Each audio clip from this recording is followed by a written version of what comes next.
SCP-1981 is a standard Betamax tape. Ronald Reagan got up while talking. Has been handwritten on the adhesive sticker in felt tip pen. Laboratory analysis indicates that SCP-1981 is made of ordinary material, and serial numbers correspond with home cassette tapes produced in September of 1980. SCP-1981 was initially encountered by a filing clerk in the Ronald Reagan Presidential Library in 1991, who, upon watching it, alerted the police with the intent to find the tape's creator to press obscenity charges. A low-level police investigation was conducted, at which point the Foundation was alerted and secured SCP-1981. Class A amnesiacs were administered before could be notified. Further investigation of the library's records by Foundation personnel failed to yield any leads on SCP-1981's origin. SCP-1981 appears to be a home video recording of former United States President Ronald Reagan, delivering his Evil Empire speech to the National Association of Evangelicals at Sheraton Twin Towers Hotel, Orlando, Florida, on March 8, 1983. However, at 1 minute and 10 seconds, the speech begins to deviate heavily, eventually resembling no known speech ever made by Reagan.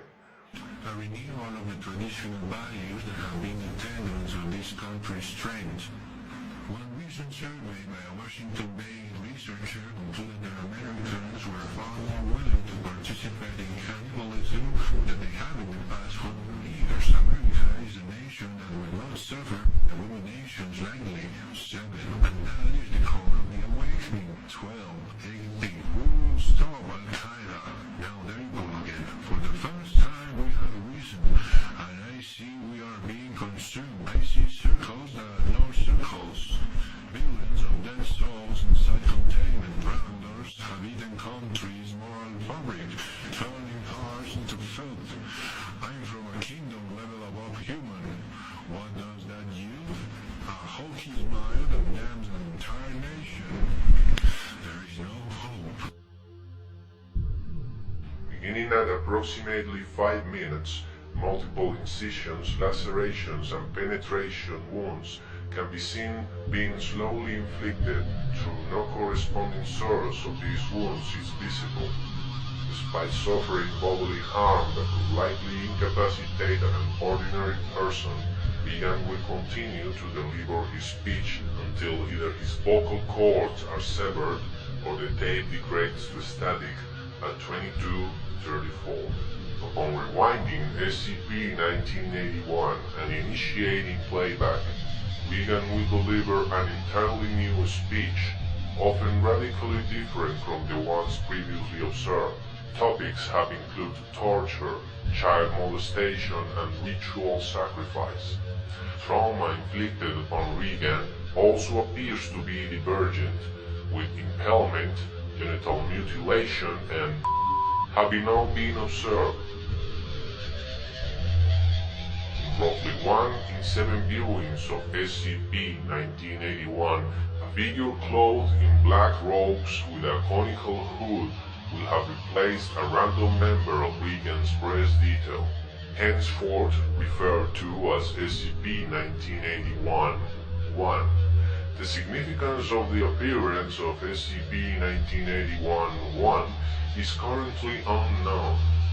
Speeches delivered by Reagan are mostly incoherent, lacking any sort of underlying thematic structure and largely being composed of nonsensical anecdotes and parables. However, occasionally, references are made to future events that Reagan could not possibly have known about or predicted, such as September 11 terrorist attacks, the result of the 2008 Russian elections, and for this reason, rigorous time and effort has been devoted to recording the speech delivered on each playback.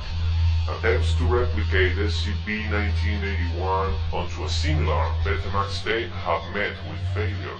However, cameras used to record the television SCP-1981 is broadcasted on have succeeded in capturing individual playbacks. Any observations performed on SCP-1981 must be recorded on the camcorder provided and delivered for subsequent review of Dr. Project Supervisor. Years of natural magnetic interference has severely degraded SCP-1981's signal quality, making it even more difficult to sift meaningful information from playbacks. Additionally, the gruesome nature of the mutilations performed upon Regan have been described as extremely disturbing, and for this reason it is recommended that any personnel feeling squeamish or ill after playback visit the on-site psychiatric facility for a level 3 evaluation. As Ronald Reagan was alive at the time of SCP-1981's containment, a surveillance net was deployed to establish any relation between him and SCP-1981. A known connection was developed, though Reagan would frequently complain about nightmares before his mental state degraded due to Alzheimer's. This is the last known sighting of SCP-1981-1. SCP-1981-1 has been absent in all subsequent playbacks. If observed, staff are advised not to attempt to communicate with SCP-1981